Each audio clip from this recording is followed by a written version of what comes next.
Welcome to Tech Diva Biz Talks, where we tune in, dive deep, and level up. I'm your host, Audrey Wiggins, aka the Tech Diva, brand strategist, marketing mind, and your guide through the ups and downs of entrepreneurship. Let's talk tech. Hello, Tech Diva Nation. Welcome back to Tech Diva Business Talks. Our guest today is Kendra Corman, and she is a marketing strategist, passionate about boosting productivity and visibility through AI, podcasting, and email marketing. I feel like I'm holding up a mirror, people. I'm excited to meet Kendra and introduce you to her today. So she excels in crafting innovative campaigns that keep businesses top of mind and drive growth. Kendra is dedicated to making a meaningful difference, helping brands turn challenges into triumphs. Welcome, Kendra, to Tech Diva Biz Talks. Thanks so much for having me. I'm super excited to be here. Yes, I'm excited to have you. And before we get going, we'll take a quick break. But before we get there, share with the nation, one or two personal fun facts. So I learned to drive a Viper on the Rolex 24 course at Daytona. Woo! Yeah, so that was pretty cool. That was a really fun job that I had back in my corporate days that I loved. And I was anti-AI when ChatGPT first came out. Oh. I didn't want to use it because I'd used like Jasper before, and it was supposed to be this great writer, and I didn't like the results, and it took me like 6 hours to try and get any results. And so a friend of mine asked me, he's like, so what do you think of this new AI thing? And I'm like, AI is stupid because I can do it faster and better, and like, I'm not doing this. And he's like, yeah, no, you can't say that. And I was like, and then he listed all my AI systems that I was using at the time, which by the way, there was a lot of them. And I was like, oh, that's what that .ai after it meant. I was so embarrassed. Then I got on the bandwagon. Yeah, right. I know, but that's true though, because especially as a creative, and we're both the same. It was like I didn't want to use that because, I felt like I was being a fraud or something. And because even like our podcast, I came up with all the titles, I read all the descriptions, all of that stuff from scratch. And it's okay to be like creative like that, but then we can take that energy and put it into something else. Because what got me comfortable with it was the fact that I'm giving it my information. Yep, and it's just formulating it. We're prompting it to give us back what we want with our own content. Exactly. Yeah. All right. So I feel like we've already started the show. So we're going to be right back. And we're going to hear more from Kendra Corman. Sponsored by Altogether Domains, bringing your business online. Whether you are launching a new venture or leveling up your brand, altogetherdomains.com helps you secure your digital real estate the smart way. Visit altogetherdomains.com. Okay, Kendra, welcome again to Tech Diva Biz Talks. Are you ready to talk it up and talk tech here? Yes, I love talking tech. All right. So let's get going here. We're going to right off the riff. When launching a business, what's the very first marketing move a savvy entrepreneur, and that's savvy, right? They have to be savvy, should make before the logo, before the website, and even before the business cards? And they have like a sidebar on business cards. Well, right. No, I mean, that's what everybody does. They want to build the website and the business cards and get the flyer and do all this stuff perfect, and there's nothing coming in. So the first thing to do is to build your email list. Before anything else, start building your email list. When you start going out networking, when you start going out and talking about what you're doing, have a place where they can join your email list. You don't need a website to start a company anymore. You can literally just start with a landing page and have that ready and grow your email list. Email is still the most effective and efficient way to market a business and to grow it. I needed to take my own advice way back when. I ended up a lot slower in my growth than I ever should have been, mostly because I didn't actively solicit for my email list. I was working off referrals, and I was busy enough, and things were good enough, and everything was, okay. Those 2 4-letter words, right? Busy and good. Mm-hmm. And it wasn't going to get me to great. And I skipped that step. And so I tell everybody, before you do anything, when you've made up a decision to get going, can have a text logo. It doesn't matter. Get out there and start marketing to people, start building relationships through email marketing. Absolutely. That's awesome. So I'm going to skip around here. So we talk about no website yet, no problem.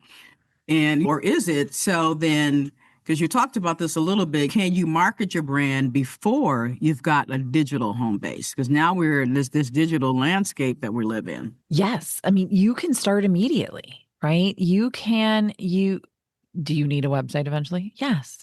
Should you have all the digital bells and whistles that go with it? Yes. But if you don't have anything coming in, then you need to limit what's going out. So ramp that up as fast as possible. And the best way to do that is just through a landing page that you can have redirected by your URL and redirect it to, Kit that used to be ConvertKit or Constant Contact, Active Campaign. All these email systems have landing pages that you could redirect your URL to.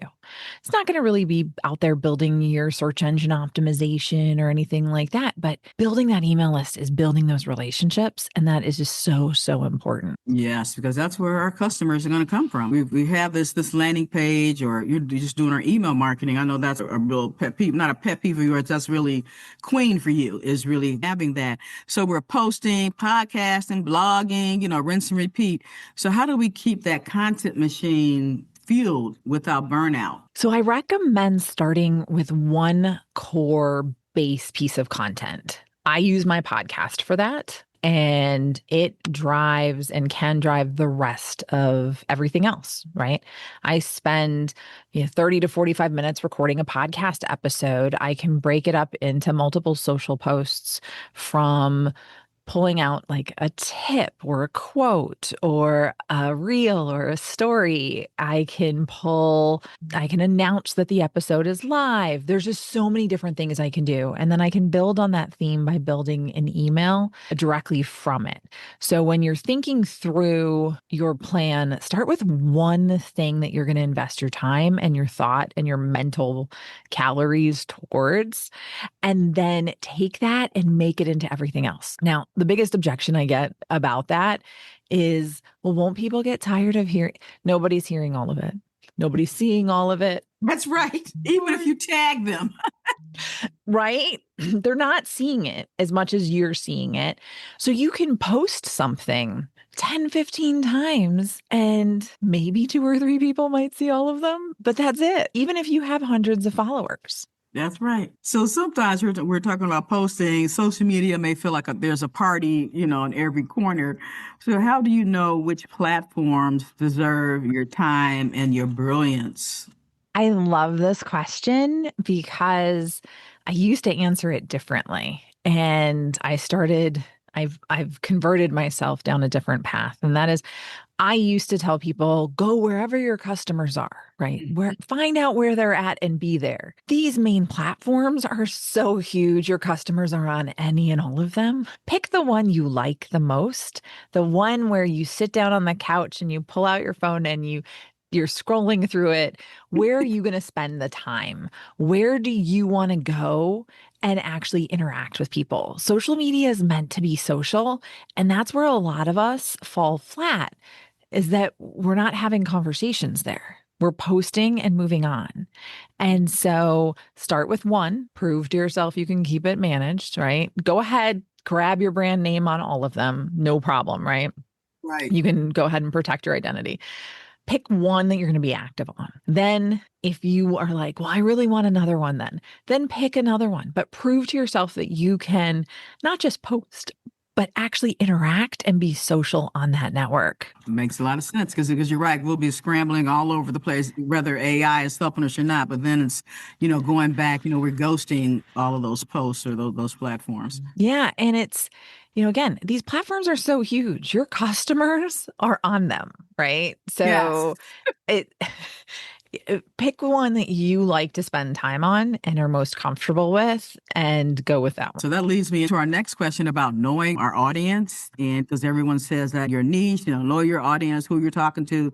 So what does that really mean in today's noisy online world? A little bit about we just alluded to. From my perspective, knowing your audience and understanding who they are means actually talking to them. Even if you have no business, or if you have a huge multi-million, billion-dollar business, you have to talk to people. We don't want to. We want to send out a survey. We want to have everything electronic. We want to run a LinkedIn poll or a Facebook poll, or we want to do everything that doesn't require us dealing with people directly. But pick out who your target audience is. Who are those people that you want to work with? And then talk to them about what's keeping them up at night.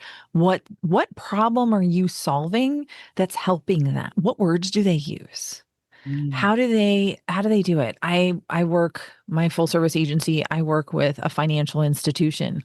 The words they use are not the words that I use when I'm talking about banking. I don't talk about deposit accounts. I talk about a checking or a savings or a money market or a CD, right? And so you want to use those right words for your audience. We have a tendency, and I am so guilty of this, of using so much lingo in what we do, it just doesn't connect. And so really knowing your audience, knowing who you want to work with is so important. And then having the guts to narrow it down. Don't be well, I work with these people too. And it's like, those people will still usually come to you when you're known for working with this other group. Pick the one you want to stick with. If it's women over 50, go for it. Own that space and let them come to you. Let them build a relationship with you and talk to them in the way that they want to be talked to, with the words that they use, so that they feel like you understand them. I remember when I first started, I was talking about my market as I serve small businesses. And, there's always somebody in the fringes. It might have been a church or some other type of nonprofit or whatever would end up, or family reunion, so an individual, because they can use your product or service. But small business, that's like the whole cat. That's the whole umbrella. That's like 90% of businesses in the United States. It's like, who are you really serving in that group? And it's really took me a long time to hone in. And so what I did was kind of looked at the core of clients that I was really serving. And it ended up being, because you said women, say you did use the example of women or people over 50. And it was really, I like to use the word wise women. So basically, they're somewhere 50, but they're 60 and over, but still in business and wanting to transition and stay relevant using the tools of today. And I thought that was a real eye opener to find that out. And then we had to go back, of course, and kind of rework things that we do so that we really speak to the bullseye, basically. Yeah. And it's funny because when you do niche down and get specific, people don't not come to you for other things. You're so well known for doing this thing well that they're like, hey, I know you don't do this, but do you know anybody who does X, Y, or Z, right? And then you're like, I actually do X, Y, and Z. Let's see if it's the right fit, because they'll come to you first, because you can only be like one thing to people in their minds. And so if you can clearly define that, that's huge. I remember I was in a networking meeting and it was a referral group, and somebody had said, well, I had a lot of success with dentists last week, and told us a success story about a dentist that they had worked with. And they're like, I'd like an introduction to your dentist. And I'm like, I can do that. And I gave them an introduction to my dentist, and my dentist actually did start working with them. But that was specific. I knew exactly what to do. If they said, hi, I've had a lot of success with different kinds of medical practices, I'd like to be introduced to a medical practice, I'd be like, I don't know any medical practices. But they like, introduce me to your dentist. And I'm like, I can do that. It makes introductions and just recommendations so much stronger. Yes. Because like you said, going back to your other example about speaking your client's language. Exactly. So let's move on to a more tech side of the relationship, talking about AI with personality. How can business owners use AI tools and still sound like a real human, if not a robot? I love that question, because that's the biggest complaint I get when people are using AI is, oh, it doesn't sound like me. It's using these M dashes, which are those longer dashes, and I don't use those. Or it's doing like little titles with semicolons in front of every bullet point. So first off, it learned on the internet, the whole internet. There's a lot of us that do that and have done that for a really long time. That's where it got most of that structure from. So it's not making it up. What you put in it is what comes out. Yes, it is. It's been trained before we came along. Right, exactly. It wasn't trained on us. It was trained on everybody. And so what you want to do is give it examples of the way you write. And I do this, I get my voice or my voice paragraph, and I'll give you the voice paragraph so you can put it in the description. But I will give ChatGPT I'll tell it you're an AI system and you are going to train another AI system on the voice for LinkedIn. And then I'll do like 3-4 LinkedIn posts, examples of stuff that I really wrote. You can do the same thing with Facebook, Instagram, blog posts, emails, article, whatever it is that you want to train it on. And then you get a unique voice for that and it will use it. And it cuts down the editing time. You would not believe the hours I've saved once I did once I trained it on my voice and got my voice paragraph. And then my little pro tip, include a words not to use list. Ooh, I don't use ethos. I don't use crucial. I don't use Maven. I don't use like there's a lot of words out there that AI likes to throw in there that I don't like to use. And so I'll say, do not use the following words. And I give it all of the words not to use too. Again, that helps keep those AI flags out of there and lets it really reflect who you are. AI loves examples. Give it examples. Yeah, that's powerful. I think that's going to be really helpful. So this is kind of the same question. It's like, so what's the smartest way AI can help us reclaim our time and streamline how we communicate? The best way to do that is to really leverage it to break things up. So we talked a little bit about burnout and how you can really create the amount of content that you have to create nowadays because you want to be emailing people. I strongly recommend podcasts because they're a great way to meet new people and create relationships and get additional reach and exposure. But when you're creating that and you're doing the email and you're doing the social posts and like, when do you have time to work? Like there is no time. So AI lets us do that. It lets us repurpose that content in multiple ways with content that we wrote or that we talked about or that we talked through, right? It takes your ideas. AI is not coming up with any new ideas, but what AI is able to do is help you repurpose that and just save you a ton of time. Did you know 99% of people check their email every day, up to 20 times a day? It's the first thing people do online, even before looking at social media or other news. But viewers retain only 10% of what they read. Adding video to your email, their retention skyrockets to 95%. Video plus email equals success. It's time. The future of email is here. Goodbye, email. Hello, video email. Ready to ride the wave? Visit altogether.talkfusion.com. Now, are there any myths around using artificial intelligence, generative AI that you've heard in your travels that you want to bust?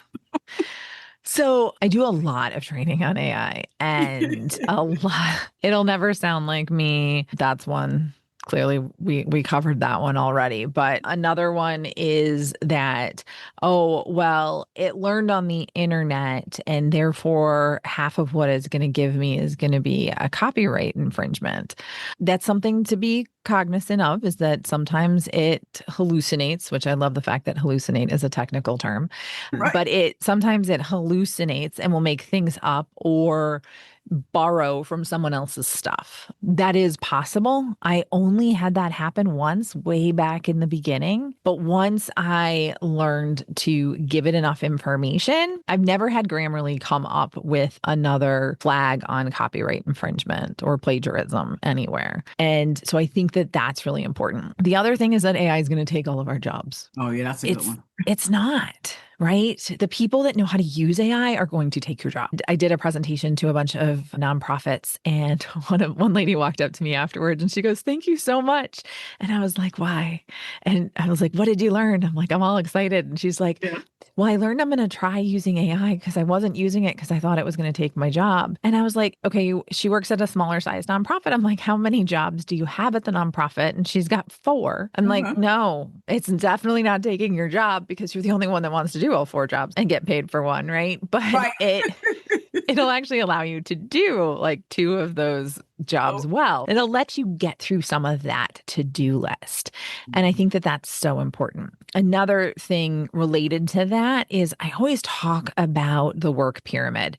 And I was in a presentation with a guy who's been a part of AI from long before we even knew AI was a thing outside of like Terminator. But the work pyramid is that 60% of our day is spent on work about work. 2 to 3 hours a day are spent doing what we're paid to do. And less than 10% of our day is spent on actually innovating and coming up with new ideas and doing the things that AI cannot do. And AI is going to flip that pyramid. AI is going to reduce the time we spend on work about work. That is what is so important. So the more you learn it, the more you get comfortable with it, the more you understand how it works and how it works for you, the further ahead you're going to be. And I just think that if you think about it that way, you can get more comfortable with it. But it's not, I mean, are jobs going to go away? Yes, they are. I mean, it's just the way we've evolved over time. I look at the movie Hidden Figures. Yes. If you've seen that, I love that movie. Anyway, the IBM was coming into play. Who knew how to use the IBM? Yeah, that's right. Right? Who kept their jobs because they evolved with the technology? Yes, the technology has to be used. It just doesn't sit over there and we think about it and it starts working. So they were able to evolve and keep up with Yes. technology. And because they were so far ahead, they kept their jobs when those jobs would have gone away. That's And we've right. had lots of jobs go away in the past. And we don't have switchboard operators anymore and things like that. So jobs are going to go away in the end. Most of what I'm seeing though with AI implementations is it's not replacing anybody. People are just not having a list of 150 things that they hadn't gotten to. Now it's only like 100 things long. Right, exactly. There's so much. I don't know anybody that gets their whole job done in a work day. So it's really important to start learning it and don't be scared of it. Yes, absolutely. That's fantastic. Now, help a tech diva out. So, how can we shift from being in the day-to-day to rising up and working on the empire that we're building? So, I would say to get out of the day-to-day, you need to empower your AI employees. So I have Susie Strategy, I have Frank Fundraiser, I have Yolanda I'll stop you YouTube. for a minute. Let me stop you for a minute because sometimes when the word agent and a virtual assistant, not the VA virtual assistant, No, but yeah. Mm-hmm. it first came out, people were thinking it was, okay, is this a robot? What are they actually talking about? So can you do a quick sidebar, then come back and name your team? Yes, of course. So there's a couple of different ways people are using AI. There are AI agents, which are trained on data. So I have an AI boot camp, right? And I'm building an AI agent right now for it. It's going to be trained on my book and on the transcripts from all the course lessons and all the questions and answers that I get along the way that I add to the boot camp. It's trained on transcripts of presentations and transcripts of podcasts that I've done on the topic. And it has all of that information in there. And so if someone asks a question, it pulls information out of that data. So you can actually train it on your information, what you're doing, those notes. Copilot's getting really, really good with this. And then Gemini is getting very good with this on the Google side, is that you're going to be able to ask questions of people anytime you want, any time of day, and get the answer from them without waiting for them to come back online or get out of a meeting or send an email. And so these are just things that are programmed with that person's specific data. Now, in another way that they use it, which is much more common, especially if you're starting out, is custom GPTs. And I like Claude a lot because Claude is just a better writer. He's my BFF when it comes to writing.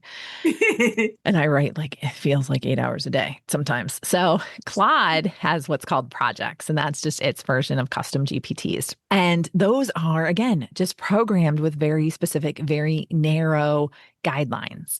So again, I name them all like Frank Fundraiser, Susie Strategy. Susie Strategy's got 20 plus years of experience. She basically has my resume. She's got different marketing plans I've put together. She's trained on the experts I respect. I can ask her questions. I can brainstorm with her. I have another person that's there that I that gets my marketing and my ideas to a better place.